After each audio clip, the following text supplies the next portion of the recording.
जय सिया राम। यदि आपने अभी तक चैनल को सब्सक्राइब नहीं किया है तो कृपया ज़रूर करें और बेल आइकन को दबाएं। धन्यवाद। जय सिया राम। जय जय सिया राम। राम लाज हरि राखो लाज हरि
गुरुजी प्रणाम। गुरुजी प्रणाम। कल्याण हो। प्रणाम राजन। कल्याण हो। कल्याण हो। गुरुजी, अब तो आपके मन की मुराद पूरी हो गई। बेटा, तुमने सूर्यवंश की लाज रख दी।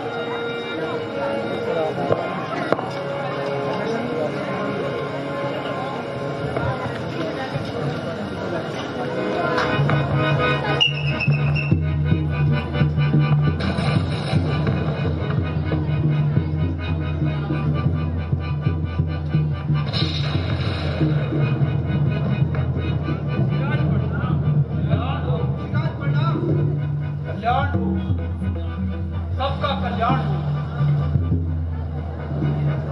ओहो भाग्यवान, नमस्कार।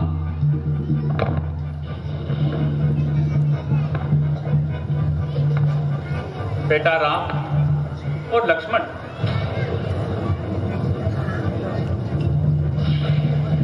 और बेटी सीता, ये महर्षि परशुराम जी हैं। इन्हें प्रणाम कर आशीर्वाद ग्रहण करो। ऋषिराज प्रणाम। राज्यवर, यह दोनों राजकुमार कौन हैं? मुनिवर, ये दोनों राजकुमार राजा दशरथ के पुत्र हैं। इनका नाम राम और ये उनके छोटे भाई लक्ष्मण। दशरथ के पुत्रों, चिरंजीव रहो। पुत्री सीता दीर्घ आयु रहो, किसी चक्रवर्ती राजा को प्राप्त हो। राजा जनक, तुम्हारे यहाँ इतनी भीड़ भाड़ होने का क्या कारण है? ऋषिराज, आज मेरी पुत्री सीता का स्वयंवर रचाया गया है। सीता को स्वयंवर? उत्तम, अति उत्तम। यह क्या? मेरे गुरुदेव के धर्म की यह दशा! शंभो शंभो! आप मूर्ख जनक, तू सच बतला, धनुष किसने तोड़ा है? रास्ता भरे हुए स्वयंवर में किसने तोड़ा है? जल्दी उसकी सूरत बतला, वरना चापट कर डालूंगा। और जहां तक ये राज्य तेरा सब उलट कर डालूंगा। अरे इस खूनी परसे ने कई खून की नदियां बहानी हैं। इस आर्य भूमि पर कई बार छात्रानियां बना दी हैं। राजा जनक, मैंने शिव भक्त होने के कारण तुम्हें यह धनुष प्रदान किया था, किंतु तुमने इसे तुड़वाकर मेरे भगवान शिव शंकर का घोर अपमान किया है। अब यदि तुम्हें प्राणों का मोह है, तो जिस किसी ने भी मेरे गुरुदेव के धनुष को तोड़ा है, उसे मेरे सम्मुख उपस्थित करो, नहीं तो मैं यह धरती एक बार फिर छत्रहीन कर दूंगा। शिव धनुष तोड़ने वाला कोई शिव का प्यारा होगा। जिसने भी यह अपराध किया वह दास तुम्हारा ही होगा। जो कृपा पात्र हो गुरुओं का, वह कब किससे डर सकता है? जिस पर कृपा हो गुरुओं की, यह कार्य वही कर सकता है। राम, जिस किसी ने भी मेरे गुरुदेव के धनुष को तोड़ा है, वह शस्त्र पाप के समान मेरा पैरी है। उसे मेरे सम्मुख उपस्थित करो, नहीं तो मैं सबको मार दूंगा।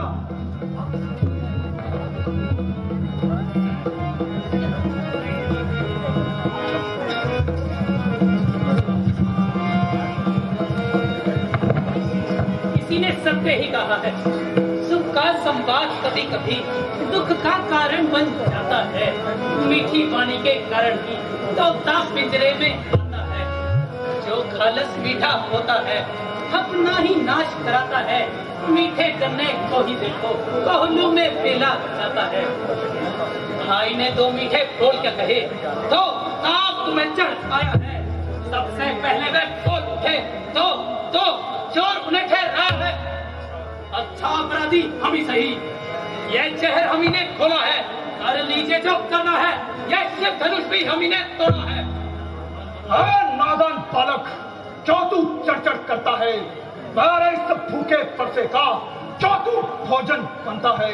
चला जा इसी में है पैतरी, पर ना रहेगा गर्दन पे ये सरी नहीं। जिस घड़ी मैंने परसा हिला दिया, रहेगी न तेरी ये सूरत हरी। क्यों नाहक बच्चे से लड़ाई करो? ब्राह्मण हो, कुछ तो क्षमा ही करो। जब बच्चा नहीं जहर की खेल है, और समझ रखा इसे मुझे खेल है। किया है गुनाह मैंने, मैं गुनाहगार हूँ। सजा दो मुझको, मैं सजावार हूँ। क्यों निकलता है इस कदर बयान से? मैं वाकिफ हूँ तेरी शान से। करता है खुद मौत की तैयारी, मालूम होता है इसे मौत ही है प्यारी। लक्ष्मण भी कोई तमाशा नहीं, जो डाला मुंह में बताशा नहीं।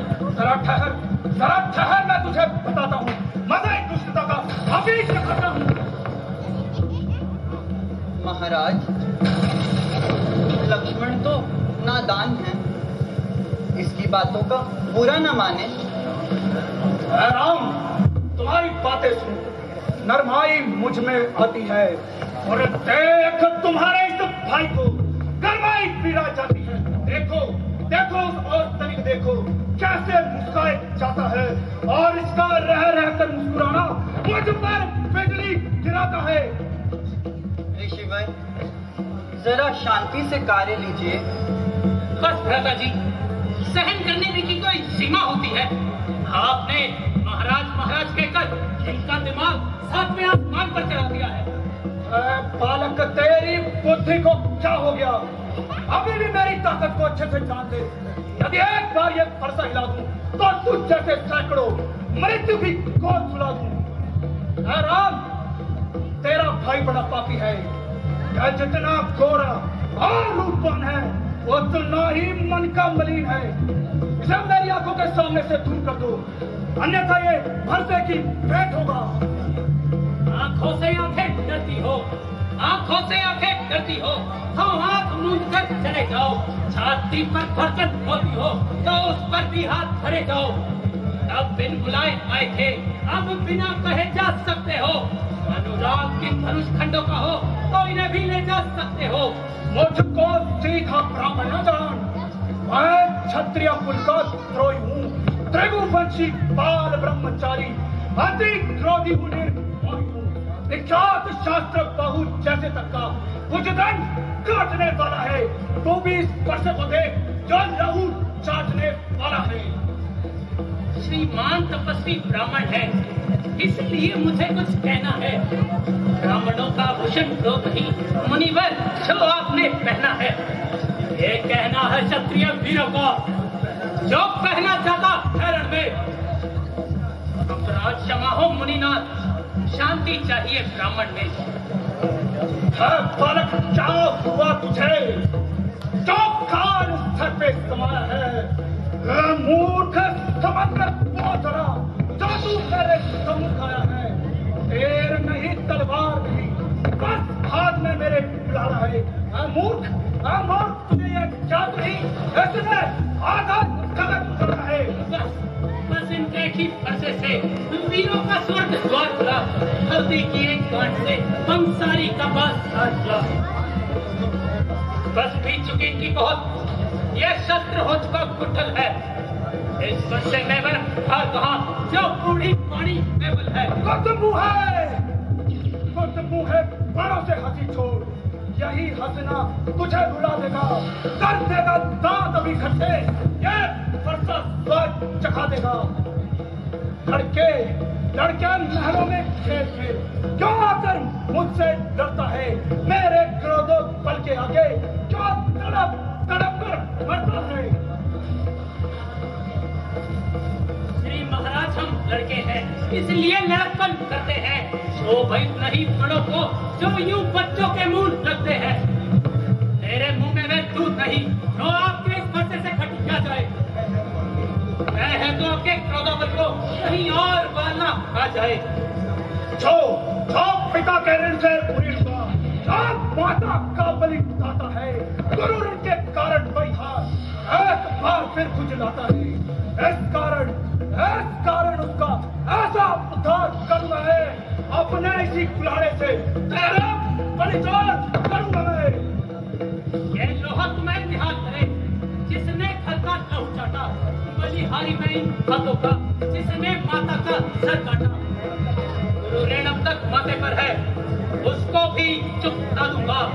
आइए किसी महाजन को थोड़ी थोड़ी चुपता दूंगा। ऋषिराज, इसमें हमारा क्या दोष? जब सब राजाओं से चिल्ला ना चढ़ सका तो गुरुजी ने मुझे आज्ञा दी। मैंने तो केवल अपना कर्तव्य निभाया है। अच्छा तो ठहर, मैं तुझे अभी मदद सिखाता हूँ। सावधान, यदि एक कदम भी आगे बढ़ाया तो तुझे कच्चा समझ जाऊंगा। साक्षात शरारत की भूख तो फिर जुबान चलाने लगा और मेरी इज्जत आबरू को यूं खाक में गिराने लगा। रंज की जब गुफ्तगू होने लगी, आपसे तुम और तुमसे तू होने लगी। खबरदार, और मरने के लिए तैयार हो जा। अब तेरे मरने में कोई कसर नहीं। यदि एक बार में तेरा सर धड़ से अलग न किया तो मेरा नाम भी परशुराम नहीं। ब्राह्मण,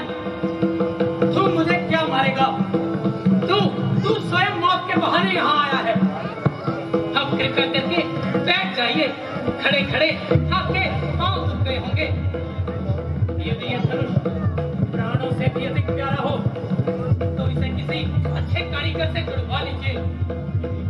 एक नरम और एक गरम, क्या कूटनीति है दोनों की। देख रहे हो विश्वामित्र, चालाकी अपने चेलों की। जितनी चुपड़ी बातें कर राम खावों को मेरे देख रहा, और छोटा छोटा जितना खोटा देखो वैसे अंगारे देख रहा। राजा जनक, इस बालक को मेरी आंखों के सामने से दूर कर दो, नहीं तो मैं इसे सदा के लिए सुना दूंगा। ऋषिवर, जरा क्रोध को शांत कीजिए और मेरी बात सुनिए। पहले इसे यहाँ से दूर कर दो। लक्ष्मण, तुम मुनिनाथ को अधिक मत सताओ और इधर आ जाओ।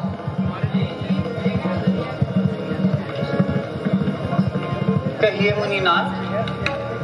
क्या वास्तव में तुमने मेरे गुरुदेव के धनुष को तोड़ा है?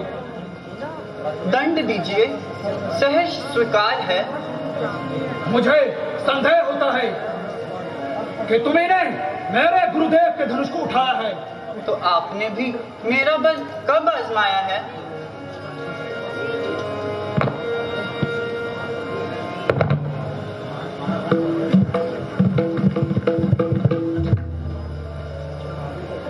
तो ये लो, इस धनुष का चिल्ला चढ़ाकर मेरा संदेह दूर करो।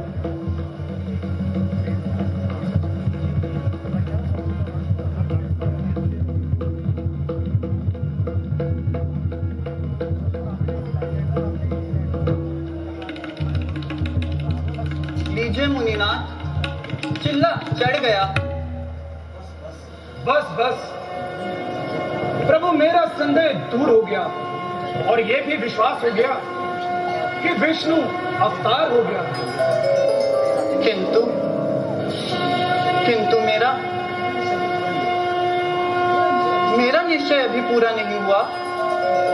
आपका निश्चय कैसा प्रभु?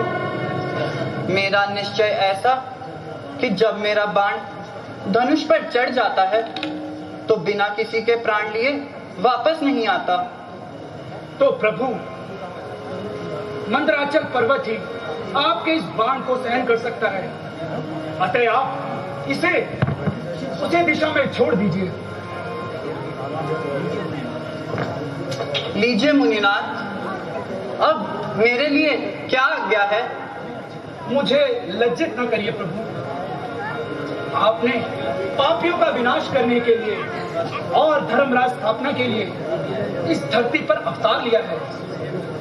इसलिए प्रभु, जब तक आप इस धरती पर हैं तो मुझे शस्त्र धारण करने की कोई आवश्यकता नहीं।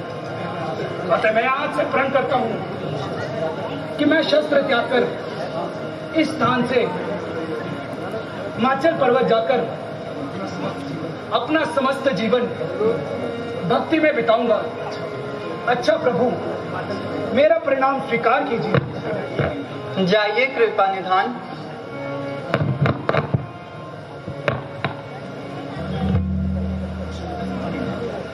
मुनिनाथ, आपकी कृपा से यह मुसीबत भी टली। हाँ महाराज, आपका प्रण भी पूरा हो गया। अब अयोध्या को दूध बेचकर विवाह की तैयारी कीजिए। मंत्री जी, अयोध्या को दूध भेजिए और सारा प्रबंध करवाइए। जो आज्ञा महाराज।